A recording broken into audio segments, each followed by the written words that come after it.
Iran's dystopian new hijab law.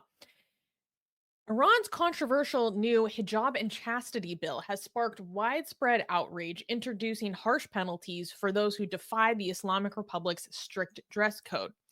Fines ranging from $285 to over $2,300 with additional penalties, including bans on accessing public services like renewing passports or driver's licenses. Critics argue the regime is exploiting women to fund regional proxies like Hamas and Hezbollah.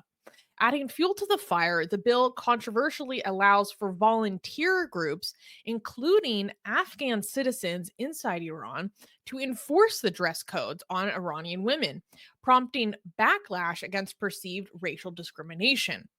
However, human rights lawyer Sina Yousefi cautioned against reducing the issue to a racial debate, calling it a trap that distracts from the broader attack on human rights. As the nation awaits President Masoud Pezeshkian's decision, many hold him to his campaign promise to reduce pressure on women, urging him to block the law. So, we've been talking about this hijab and chastity law for some time as we have been following the progression of this law through new branches of the Iranian government. So this bill was officially approved by the parliament recently. And I believe that there is technically like one more civic step before it officially becomes law or something. Um I could be wrong. I'm not a student of the civic system of the Islamic Republic. That's besides the point. And it progressed. And there are some extra details about what's in this law that have caused massive outrage in Iranian society to the point that when there was the update on this law last earlier this week, Armin and I were talking about it, and Armin said to me, and this is what I want you to get into and explain yourself, sir. Armin said, I am now convinced that there are Zionists within the Iranian government because this law No, is I was so. joking. He's joking. He's joking, but he's saying it's so perfectly designed to cause division within the Islamic Republic and Iranian society. And Armin, please explain yourself, sir. Give us the full breakdown of what's going on here because you have so much information from the Persian side of things that is not in English Yes. speaking media. And what you told me had me like, All right, guys, you have no idea how outrageous this new hijab bill is. When this bill was passed and the details came out, it seemed like it was specifically designed to cause maximum level of outrage among the Iranian people, which is amazing because after the Mahsa revolution, people, uh, some people would have thought that this government would backtrack a little bit because the anger of the people have proven to be so much that it could get people angry enough to come to the streets and topple the regime. And the regime right now is not doing very well. I don't know if you have noticed things that are happening in the Middle East. The regime is fighting for its survival. So making people two things that suggest that maybe the regime will basically back down. One was the fact that so many people were protesting regarding Mahsa. Two, given how impossible right now it's been for the regime to even enforce the currently existing hijab laws. I don't know if you guys have recently watched YouTube videos from the streets of the main cities in Iran, but it doesn't look like Iran anymore. Like many women do not wear the hijab, and there is nobody that can do anything about it.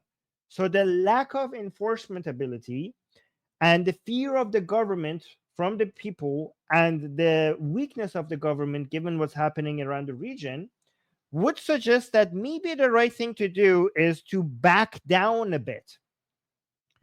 But this hijab law that was just passed just went up the complete other way. And I will give you some of the details about why it seemed like it was designed to just make people angry. And that's why the conspiracy theories of some people who are pro regime, I see why they have the conspiracy. You know how they blame everything on the Jews? I see why some of them will be tempted to think that, okay, the Jews are in the government, because many pro regime people, every time there is a stupid law passed, they say that the Jews are in our government. The Jews, as the Zionists, are in our government passing laws, right? There are. Let me just tell you what's happening right now in Iran. We have two types of, we call them arzashis, like the pro-regime people, the fucking radical Islamic people, right? The one side that thinks that everything is fine, we got this, we're defeating Israel, Hezbollah is strong, Hamas is stronger than ever, Israel is going to fall any day now. We When Israel came to Iran, they had nothing. When we attacked Israel, we basically destroyed them. All this fucking bullshit. Like half of the, like, whatever narrative the regime says, they will be like, yeah, sure, yeah, we believe it. And even with Assad right now falling, I would like, I wonder how these people are going to act like this is actually them winning, because that's the only narrative that they will accept. And the narrative that they are saying, that this half is now like, oh yeah, see how powerful we are. Assad was going in the side of Zionists, and we punished him by not supporting him when he needed us. This is exactly how we wanted things to turn out, right? So they will always act like they're winning. Remember, it's the victory of the anus over the sword, right? You shove a They're the sword up their literal ass, then personification of the dog in the burning house. This is fine. this is fine, right? But then we have another half of pro regime people who are like, what the fuck is happening? How come we're not enforcing hijab laws? How come we're so pathetically weak against Israel? And these people, they have Khamenei to act like the reason why the Islamic Republic is fucking up everywhere is because they're not listening to Khamenei. So they criticize all of the regime. They are basically and against basically most of the regime now, but they saved Khamenei as the one piece of the regime that they think he's doing everything right.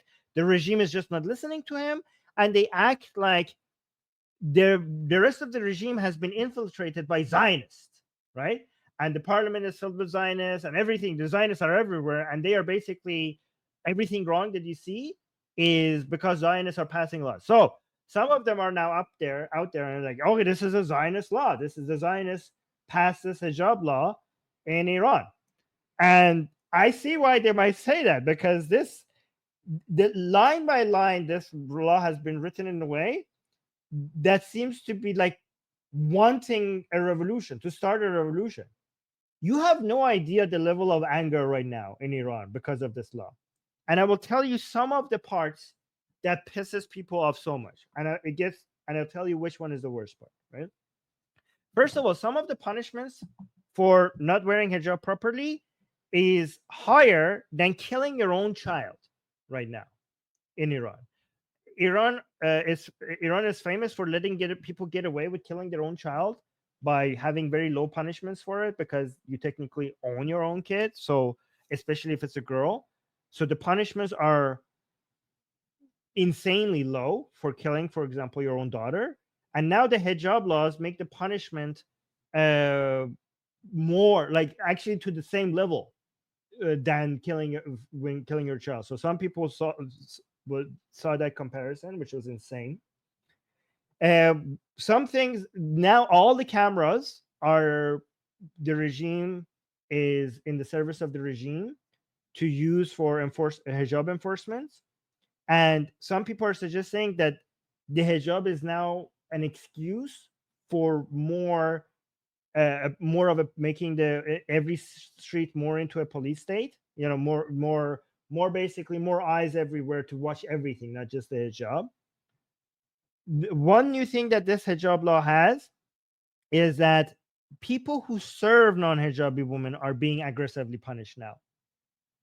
in this new law. So it's not just a woman without a proper hijab. It's if you accept, if you give her, if you're a taxi driver and allow her in, if you're a restaurant and serve her food, if you're a bank and uh, you could be severely punished for doing business for the business could be shut down, your license could be taken away.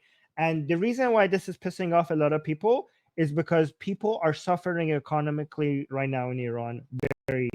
And now a taxi driver that is facing a shit ton of inflation and not enough income now has to worry about. Right now, half of the Iranians in Tehran, for example, half of the women in Tehran are not wearing hijab. So if I'm a taxi driver and I'm trying to make ends meet, I have to be like, fuck, what the hell I do? Like half of my customers are gone. Like, what the fuck will I do now, right?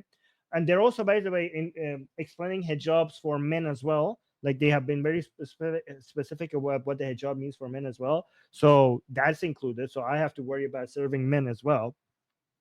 But the line in which that was added in this law that seemed to have, because Iranians are very, very patriotic, okay? They're very nationalistic.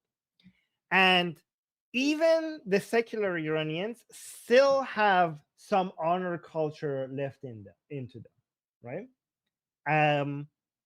Even the ones who are not religious, who hate Islam, they have the honor culture left in them, which makes talking about doing things to the women in your life very, very sensitive. And some aggressive forms of patriotism has made, especially because of the government's attempt to do demographic engineering by moving in heavy numbers of Afghans from Afghanistan to Iran, religious ones, to re-engineer the religious demographics of the country, has made a lot of Iranians, especially patriotic Iranians, which basically means most Iranians, very, very sensitive to the immigrants that are coming from Afghanistan to Iran. And that sensitivity is becoming increasing every year. And this line, the line that I'm going to tell you about in the law, says that foreigners. So first of all, it clarifies that you don't need a government official to enforce the hijab laws. Everybody could do that. You don't have to be part of the government. And it's a right of everybody and the responsibility of everybody to enforce the hijab laws. Because it's a religious And if you, obligation. it's a religious obligation. So you don't have to be the police. If you see a non-hijabi woman, you have to stop them from being non-hijabi. And also if you stop, so I will get to the foreigner. I have to give you some context before I tell you why foreigners are a big deal here. So if you make fun of the hijab, the punishments have been defined for you. So you can't even make fun of the hijab. But also if you try to stop somebody, yes, snitching culture, vigilante justice. If you try to stop somebody or criticize somebody for enforcing hijab because they're not the officials, you will get punished for that as well. So you have to understand that if I'm as a citizen try to enforce hijab laws on another person and you come and tell me you're not the fucking police, let her go, then you could be punished for trying to stop me. And when it was talking about this part of the law, explains to you that you don't have to be Iranian to enforce hijab laws.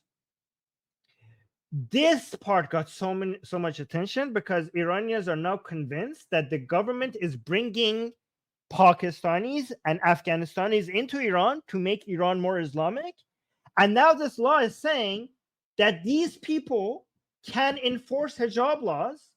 You don't, like, being an Iranian is not a requirement for you to enforce hijab laws on Iranian women. And as soon as this part was highlighted, so many Iranian men were all over social media saying, I dare. Again, this is not my words, okay? I dare the next Afghan to tell an Iranian woman that she's not wearing proper hijab. I would want to see that. I hope I'm there. and like they were all acting No, it like they was were literally like Iranian men activate. they're like, I pity the fool. I hope to witness this. So I will get to unleash. And there were so many of them were claiming that they're willing to go to jail for this. They're willing to pay the heaviest price for this. But if they see, as an Iranian man, if they see a foreigner come and tell an Iranian woman to cover up, then there will be hell to pay. And so many Iranian men were on social media mentioning that. Okay. And How dare you to say a damn word to my Iranian sisters? Like, yeah. the fury was unleashed. But this was to be expected. I mean, some religious pro-regime people were looking at this line. I was like, why did you have to put that there? Like, like even the people who are in favor of enforcing hijab laws, they were reading this line. They were like, is this a Zionist attempt to make people angry to topple the regime? That, like, seriously, I'm telling you, pro-regime, pro-hijab enforcement people were like, this seems quite suspicious. Obviously, this is going to anger the highest number of people, right? So, but why, Susie? Obviously, these are conspiracy theories. They're not Zionists inside Iran's parliaments, right? Somebody, yeah, we have an Iranian man agreeing with all of that. Right. So, but why would the regime do this? Why would the regime? I have some theories, because are they fucking, like, are they trying to speed up the rate at which they will their own demise? Like, are they this stupid? Susie, I have 3 reasons for why it's not actually stupid for the regime to do. Because a lot of people think that the people who run the Islamic Republic, they must be idiots. They're not idiots. This actually No. makes strategic sense. Do you guys have any theories for why this makes? It's not moral. It's actually evil. But why does it make strategic sense? I have 3 answers for you guys. That They all these people. well, I mean, the foreign national version of it, I'm not entirely solid on what the strategic utility for themselves would be on that specific element of the policy. But in general, I mean, the Islamic Republic and the axis of resistance is getting, anally destroyed so incredibly hard right now. I think the next best thing that they can give their base to help get them to shut the fuck up is just to crack down on women as hard as possible. Um, but I would love to hear your theories, Armin, specifically Right. about why they would include the foreign national element of it. All right. So I will give you 3 reasons why they're going aggressive with the hijab laws. Right. By the way, I don't know if they are going to be able to enforce all of this. I think if they try to enforce this law, we are going to see major tensions. Like, wait for us, me and Susanna, coming up and showing you some videos of basically a civil war between the Iranian people and people who try to enforce these laws. Like, I expect to see some really crazy videos coming out of this if they actually genuinely try to enforce this law. Like, because the way that the Iranian women are right now, I don't think that the cat's out of the bag. I don't think you're going to be able to undo what's happening right now. We'll see if they actually try. But here's the reason why they, even if they don't try to enforce it, why they actually um, at least pass this law. First of all, the Islamic Republic justifiably fears the religious pro-regime people more than anyone else in Iran, because that's the last leg that is standing on, and if it loses them, it will topple, it will fall apart. So right now, with the things that are happening in the Middle East, the Islamic Republic looks pathetically weak, and the supporters of the regime are feeling extremely inferior, and they don't think like this is the Islamic Republic that they were hoping for, that they wanted, because Israel has humiliated the Islamic Republic. Look at what's happening to Hezbollah. Look at what's happening to Hamas. Look at what's happening to Assad. Um, so the Islamic Republic needs to give some of its supporters a reason to believe that this is still the Islamic Republic, that we are not gone, that even we might be, this we're getting a lot of bad news here, but guys, like, this is still an Islamic country. These are still Islamic laws. Please still believe in us, because if you don't believe, because if we have Israel, you know, basically fucking us like that over there, and also we don't enforce hijab laws and we have hijab laws, then I will, as a religious person that wants an Islamic government, then we're fucked over there, we're fucked over here. Like, what the fuck is this, even an Islamic Republic? I'm not going to be as supportive anymore. So this is a response to the humiliation that the Islamic Republic is facing in the Middle East, to give some hope to its supporters, right? That we're still here. That's number one, a message to them.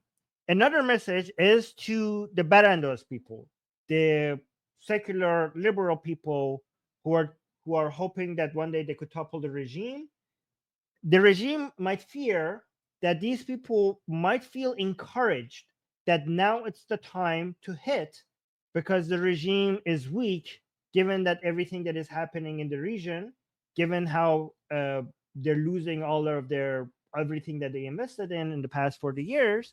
There, it seems like the regime is weak enough that maybe now is the time to rise up from within and take the regime down.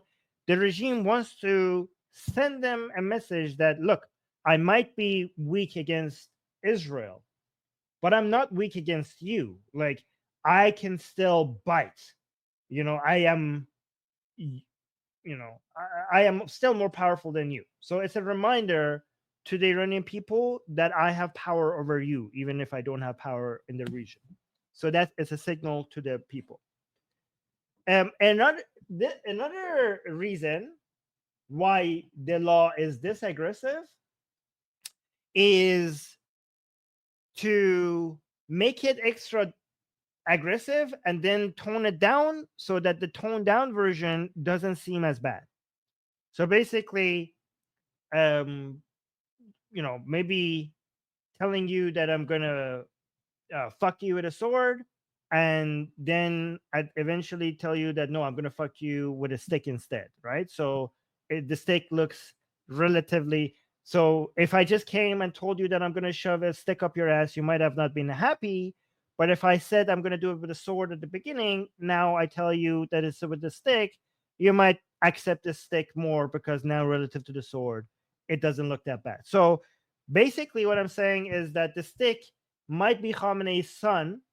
They might want to, given that Khamenei might be dying soon, they might want to, for the Islamic Republic to survive, they might want to go the Ben Salman route in Iran, meaning that they might want to go from being an Islamic theocracy to a military dictatorship by toning down the Islamic sides of it. And to make that work, they have to go heavy.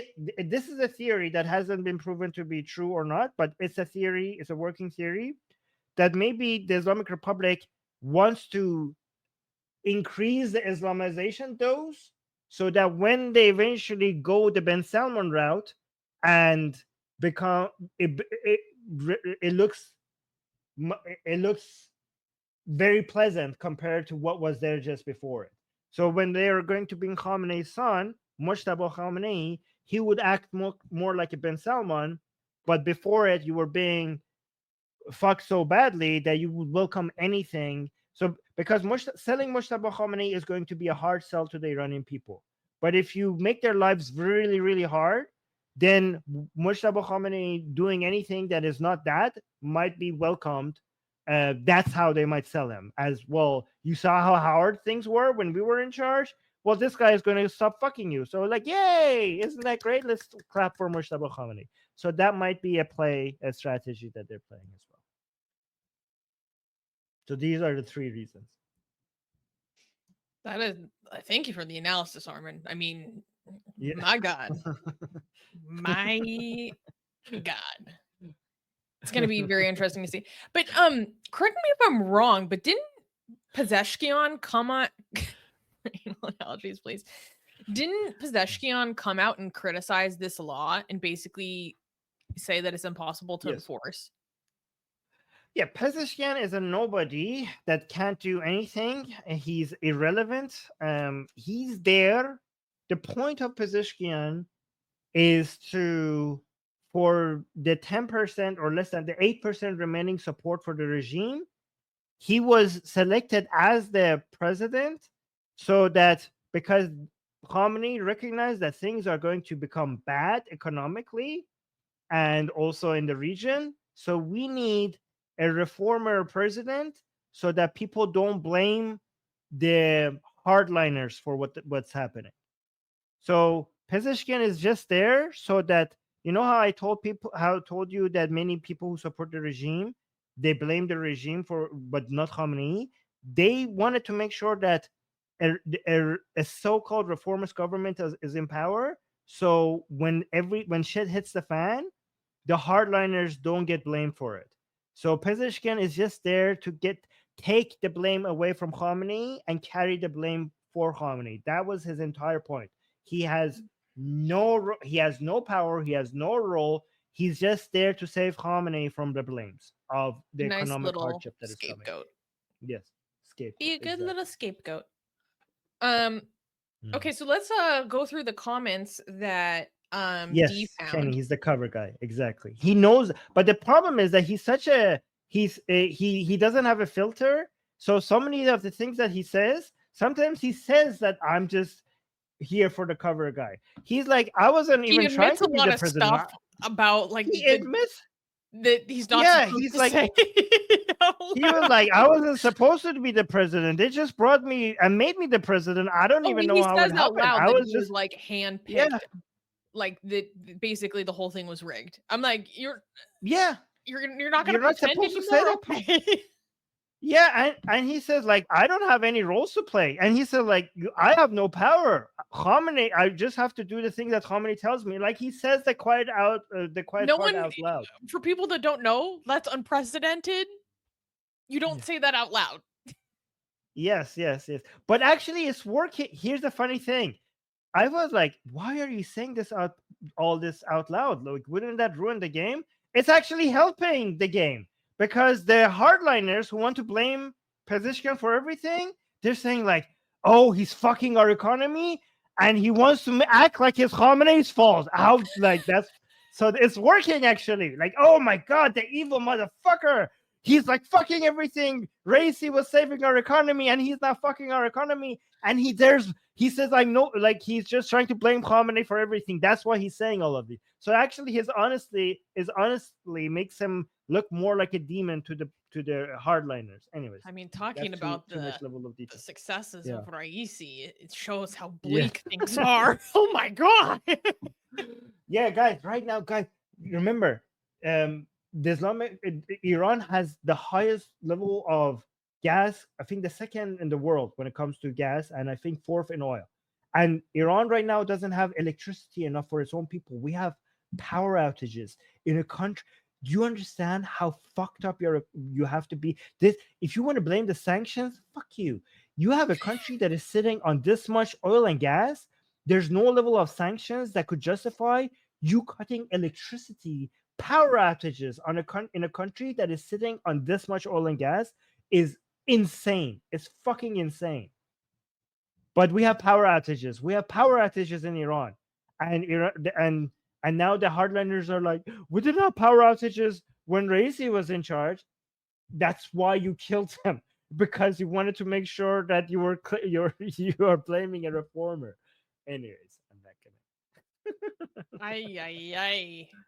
Oh, for those who don't know what Armin is talking about, basically we don't know this, but we think it's the most likely and simple explanation that the last president was killed by the Islamic Republic government.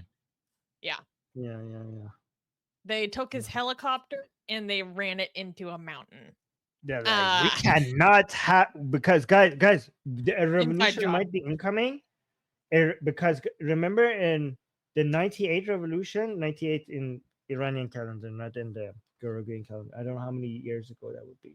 Okay, never mind. So the revolution that happened, the wave of the revolution that happened before the master revolution was over fuel prices. Okay, car 2019 gas prices. for our Yes, calendar. okay, thank you. Bloody Abon. Oh, fantastic. Yes, bloody up. So and then the next wave of revolution that happened in Iran was over Mahsamini, which was basically hijab laws. Now what's coming now is these more aggressive hijab laws, and the government is now about to increase fuel prices as well at the same time. This is why the government had no choice but to have a reformer president, because there is no way for them not to increase fuel prices, and increasing fuel prices last time caused people to come in the streets. So remember this: hijab laws and increasing fuel prices brings people into the streets the last two times, and now both of them are happening at the same time at a much higher level than before. That's why the regime is bracing itself. Yeah.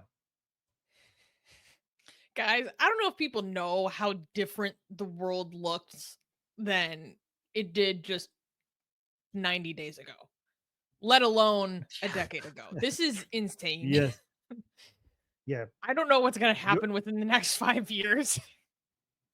yeah, this past year, you're saying the history, if to say that this was a pivotal last few months for the Middle East, like everything is changing in all sorts of direction. Like the last time things were this level, you saw this level of change in the Middle East was, you have to go back to the when the caliphate fell and the Europeans came and drew the borders, and you had um you know the Ottoman Empire falling, everything shifting, because after the Ottoman Empire fell and the borders were drawn, we're still living in that reality. I think the things that you're seeing happening in the past few months is that level of a game changer.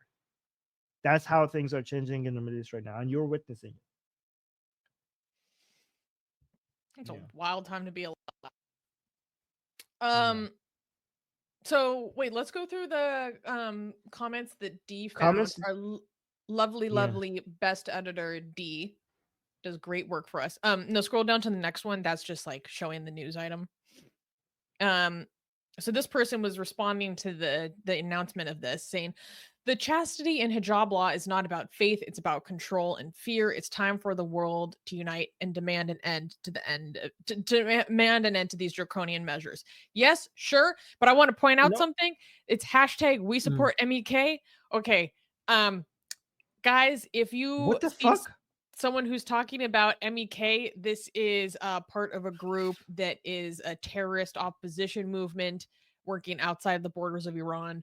This is a group that has terrorized and massacred Iranian civilians. They are extremely hated by the Iranian public. So if you hear anyone talking about MEK or Maryam Rajabi, just know that they are hated and have no legitimacy within the political movement of Yeah, fuck this guy. This guy is, if you support the MEK, you're supporting something that is worse than the regime. Okay, guys, be careful. Not everybody who's talking against the regime or supporting women or anti-oppression as Iranian, if they support the MEK, they want something that is worse than the Islamic Republic. Fuck this guy and fuck the cult that he's supporting. Okay. And also, I was going to say fuck him even before Susanna noticed that hashtag because of his message. And then when Susanna noticed the hashtag, I didn't notice it. Good job, Susanna, for noticing that. I was going to say fuck him regardless of that. But now I understand his tweet because of his hashtag.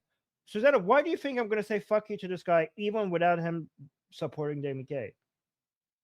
even without him supporting the MEK, pretend that's not there. Even without, yeah, just because of his tweet, without Oh, him because supporting he's the saying MEK. it's not about faith. Yes, no, it is about faith. It is about faith, you mother. The reason why he's saying it's not about faith is because the MEK is an Islamic organization. So Because they're fuck Muslim you, terrorists as fuck well. fuck your cult leader, Mariam Rajavi. These people worship her, and she wears a hijab. And that's why he's saying this is not about faith. Fuck you and your cult, okay? So this is completely about faith. So look at the contradiction here. Saying this law is not about faith, it's about control. You fucking idiot. The faith is used for control. This guy supports a cult that uses faith to get people to kill themselves for the cause, to burn themselves alive for the sake of their cult leader, Mariam. So they use faith as a means of control in their own fucking cult. Oh my god! Again, we might have to do a show D about this. is devious because she knew this would trigger us. Yeah. D. Our editor is weaponizing this against us, Armin, our own team. Yes. First of all, how dare you? Played by D. And this person is saying fascist, religious, cesspit women must be free. Well, yeah, let liberty reign. Zanzandegi Azadi, mofos, let's go. Look at this comment. Yeah. I love this LOL. I just learned MEK is a mix of Marxism and Shia Islam. Man, as a Marxist, I cannot support such hybrid BS. Yes, it is somehow more ugly and disgusting than just normal Marxism, which is quite an accomplishment, actually. Don't also stop being a Marxist, by the way. Please. Yeah, stop. Come on. Yeah. Come on the winning side. Yes. We're kicking your ass. We liberals are kicking your ass. Come join us. It's much better here. Isn't it more fun to be on the winning team? Yeah, by the way, that's how fucked up MEK is. Marxism and Shia Islam and Marxism, the two most destructive ideologies in the world, they had a baby. That's MEK. Okay. Yeah. So let's do the super chats.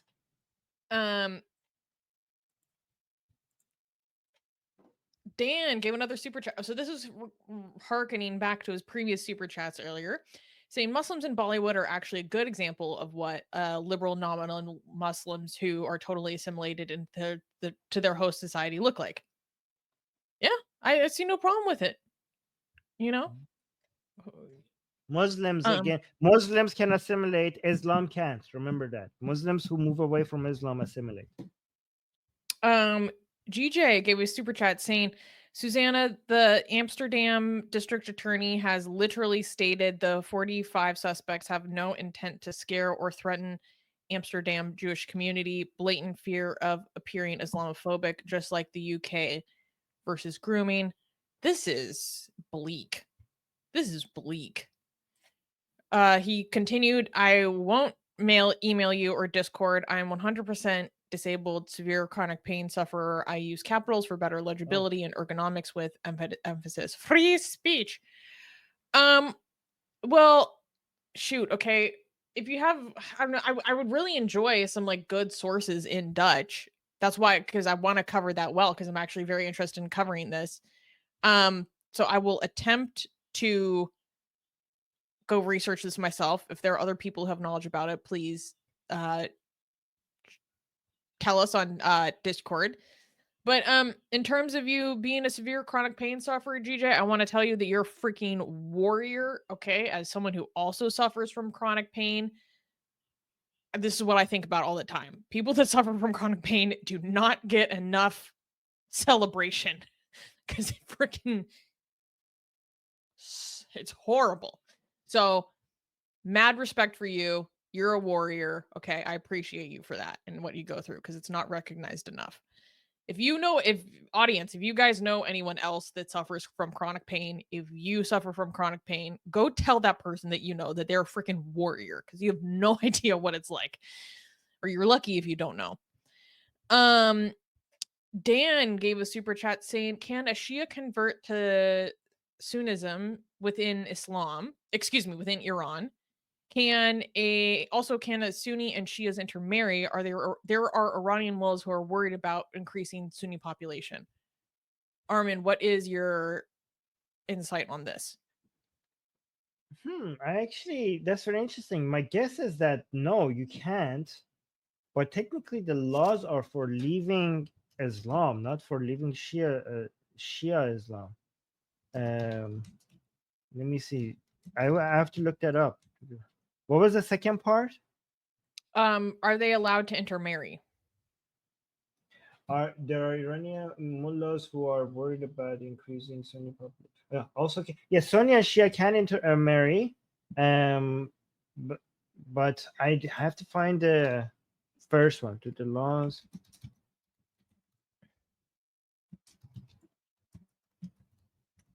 Yeah, so I will look this up. Okay, come on, answer me.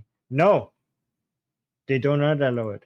So no, Iran. I know Iran is very, very aggressively anti-Sunni. Like their laws are very discriminatory against Sunnis.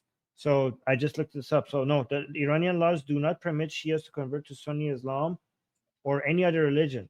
The reason why I was hesitant to say no is because the laws that I've seen mentioned specifically says that you cannot leave Islam, right? But I didn't know if the details suggest, because if you go from Shia Islam to Sunni Islam, you didn't leave Islam. But apparently, no, it specifically doesn't let you leave Shia Islam. So okay, interesting. Okay.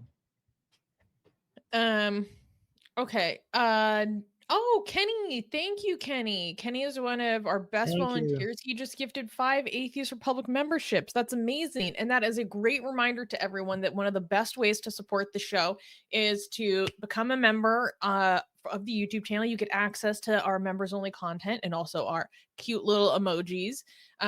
Link is in the description, or you hit the join button down below. If you don't want to support us that way, you can also support us via PayPal, which is an amazing way to help support our work and keep the show going, because it's a lot more than just me and Armin behind the scenes. And link is in the description. Gajin gave a super chat saying the People's Republic of China is forcing Russia and Iran to bidding to the bottom. Oh yeah, from oil prices. So yeah, Russia and the Islamic Republic and Russia, they don't.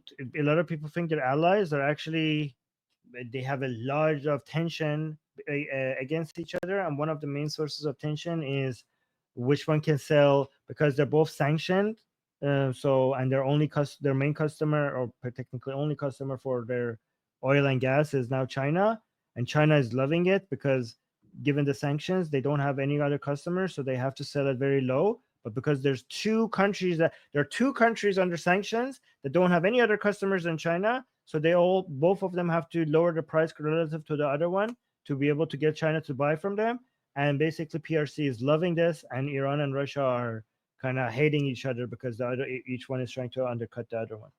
So it's a very tough situation. They're selling the Islamic Republic is selling Iranian oil at a fucking insane level of discount.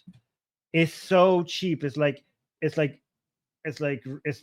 stole it. Like that's the prices that they're selling it at. You know how when you steal a bike and you go sell it, you have to sell it at a very low price. Yeah, so a lot of Iranian people say like, oh, that price makes sense because you stole the oil from the Iranian people, so it makes sense that you're selling it at a price that makes it seem like it's theft. Yeah. Interessante. Dan gave us another super chat. Thank you, Dan, for being so generous today. Saying, is Islam just Judaism with 2 extra prophets? No. No. So short answer, no. So it came from Judaism. It's rooted in Judaism, if that's what you mean. Yes, it used to be a Judeo-Christian cult that evolved to Islam, but you cannot say it is Judaism, because even though it grew out of Judaism, it has views against Jewish beliefs. So it's not just 2 prophets. It has 2 extra prophets. It has a lot of extra mythology, and also a lot of contradictions with Judaism, and a lot of a lot of claims against the Jewish beliefs. So that would make it not a Jewish religion. Yeah. But it came out of Judaism. Jewish conspiracy. Islam is a Jewish conspiracy. Actually, okay, this past week I have spent like a bunch of time on various flavors of like anti-Semite Nazi Twitter recently because I've been trying to just figure out what the hell is going on over there. Like, there are many different flavors of like right-wing authoritarian anti-Semitism, is what I'm discovering. Okay. It's like 31 flavors. And uh a new one, a new flavor that I have discovered is that Christianity is a Jewish conspiracy. I mean, technically that's true. Not Technically, exactly, but the way I mean, the it is. reason why they believe that is like way more insidious, obviously. But I know they're being insidious, but if you not in the way that they think it's a Jewish conspiracy, but actually in the real world, not in the way that they mean it, it is a Jewish conspiracy. no, they're like Jews want people to Yeah, join I know what Christianity, they say. not join Judaism because they I want know, the yeah, yeah. Christians to There, worship the God yeah. of Israel and give them power and all this stuff. I went down a rabbit hole this week and I need to detox my brain. Oh God. Um. Oh, D is reminding people to please subscribe because we are so close to 69K. Nice. 69. Nice, nice. Nice. Please, everyone, help us reach this milestone just so we can be, You know, very adolescent about this. whenever people make fun about the number 69, I always wonder, has any what percentage of people have actually tried that position? Like, if everybody makes fun of comments about it, but have they actually tried it? I just wonder. Anyways, I wonder about weird things. Yeah, I mean, and also, wait, for languages that don't use the Arabic numeral system, do they have different numbers that are sex positions? Like I Armin, don't in think in so. the Persian numerical system is not the same. You have different numbers, different characters for numbers. Okay, Do you have any not numbers that are numbers, sex but positions? not sex positions, but Allah has a hey at the end of it, which makes it a circle. And a lot of Iranians, they say, fuck Allah in his tiny little circle at the end of his name. So is that relevant? A lot of Iranians say that. Hold on, let me show you. Or like Gaysian American. Can Gaysian please tell us if there are any Chinese characters that people use to symbolize a sex position? Wait. Oh, there we go. Kenny, a gentleman of culture, saying that's a great question, Susan. Wait. So I This don't is have called anything equivalent. No. cross cultural exchange. Yeah, can I show you this? Okay, so oh, you see this? So a lot of some Iranians, because Allah doesn't have like a figure, or an image, or so to insult Allah, you see this hole here. A lot of Iranians say, "I fuck Allah in this hole right here." I don't know. so, that's Okay, what they we're say. ending. I'm ending the cultural enrichment segment of this this stream. That it made me upset. That it's not what I said. A lot of Iranians say that. They say, and they also make comments about the size. They're like, anyways, I'm not. I think I'm gonna Yeah. discuss. Whoa. Whoa. Whoa. Whoa. Whoa. Whoa. Whoa. I okay. Anyways, We got a few more yeah. super chats. BCG Vitan gave a Bulgarian money. Thank you, saying Eshkam, Armin, Susanna and company. Oh, That means like I love you, or kind of like my love. Uh thank mm, you. That's so sweet. Um Aziz Delam. Rizel gave a super chat saying Islam is a fanfic of Judaism where the authors didn't know the original material well. It's like a there are plagiarized and then bastardized version that then is manipulated for political expediency throughout different eras.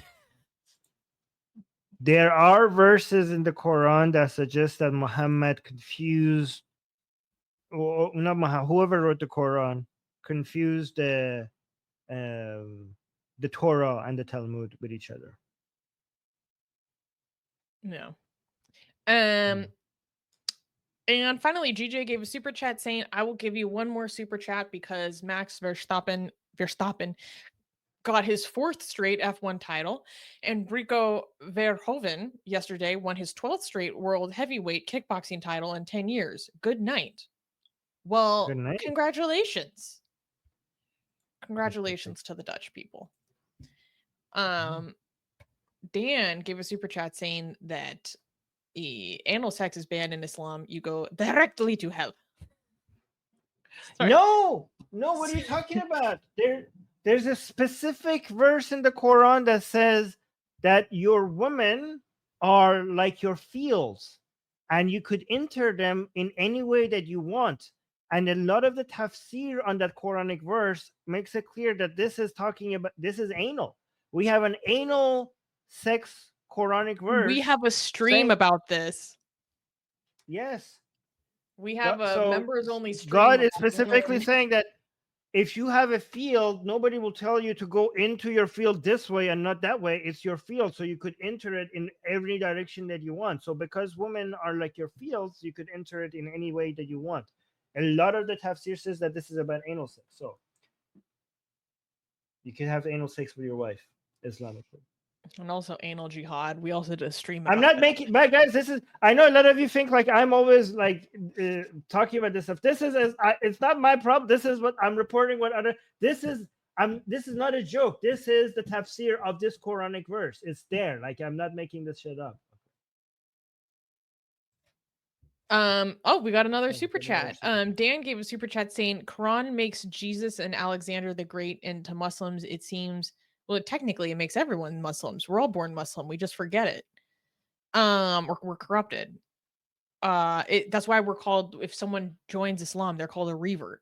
It seems like Muhammad turned every famous person he knew into a Muslim charlatan. It's because you're born with a Muslim soul. Here, Dan, here's the cool part. You're a Muslim. No, he's right. All the prophets of Judaism were claimed to be Muslim by and hundreds that they just invented out of nowhere. Yes, because they say that the Jews killed the hundreds of their own prophets, and I go talk to Jews, and they're like, "We didn't even have hundreds of prophets. What are they talking about?" Yeah, the name Islam has for Jews is prophet killers, because they said because Jews were the worst of people, so God sent them prophets because they need the most guidance, and the Jews killed their own prophets, and Jews are prophet killers, and these were Muslim prophets that tried to bring Islam to the Jews, and they kept killing them. That's what they said. Citation: just trust me, bro. That killed their own prophets. Well, which ones? Trust me, bro. Dan, give another super chat saying Quran only bans wine, not whiskey, vodka, and rum. But scholars have understood that to be meaning alcohol. Alcohol, yes. Asian American. Spirit of the law. Oh, I think he's answering my question about the Chinese characters that mean sexual things. Okay. So thank you, Gaijin. This is scholarly work right here. Okay, 0 equals bottom. That makes sense. 0.5 verse. So versatile. You'll take it or you'll give it from a gay position. That's what they mean. 1 equals top. Okay, so you're just pitching. You ko equals mouth. Okay. 2 equals protrude. Okay, that makes sense if you look at the shape of the character. Ao equals indent. Also makes sense. None of the characters are technically dirty, but netizens will netizen. Well, I mean, same thing with 69. Thank you. Okay. Thank you. This is why this is the glory of the AR community. Yeah, how come when the rest of the community tells you these things, you act like this is such a important information? But when I give you some, you act like, oh, this is disgusting. This is some discrimination against me from Susanna here. Susie, I'm also reporting content from other people. Don't make it seem like I'm being the weirdo here. Okay, but Gasian communicates himself like a real gentleman, and you just make everything so crude. Do you know who makes the most amazing, gorgeous, and other adjectives that I can't use here on YouTube, blasphemous art ever? We do! And for some reason, we are giving it away for free. Download them now using the link in the description before we change our mind.